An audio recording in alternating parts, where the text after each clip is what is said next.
ప్రభాస్ భూ వివాదంపై హైకోర్టు కీలక వ్యాఖ్యలు చేసింది.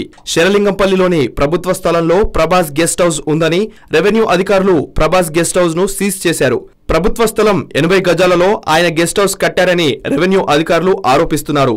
దీనిపై హైకోర్టును ఆశ్రయించారు ప్రభాస్. తాను పక్కా ఆధారాలతో స్థలం కొనుగోలు చేశారని, నా పేరు మీద రెవెన్యూ అధికారులే రిజిస్టర్ చేశారని ప్రభాస్ తరపున న్యాయవాది హైకోర్టులో పిటిషన్ దాఖలు చేశారు. ఇరు వాదనలు విన్న హైకోర్టు ఇప్పటికీ ఈ కేసును 2 సార్లు వాయిదా వేసింది.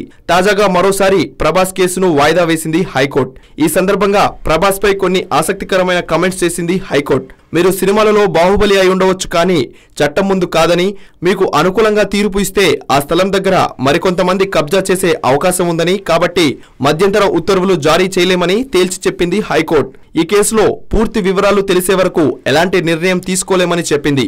దీన్ని బట్టి చూస్తే ప్రభాస్ గెస్ట్ హౌస్ అతనికి దక్కే అవకాశాలు చాలా తక్కువగా కనిపిస్తున్నాయి. హలో, మిమ్మల్నే యోయో టీవీ యాప్ డౌన్లోడ్ చేసుకున్నారా? ఇంకా లేదా?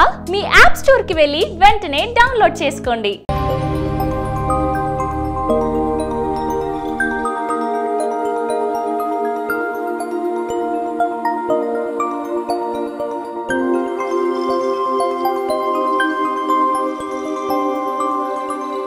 ఈ వీడియో గనుక మీకు నచ్చినట్లయితే లైక్ చేయండి, షేర్ చేయండి అండ్ సబ్స్క్రైబ్ చేయండి.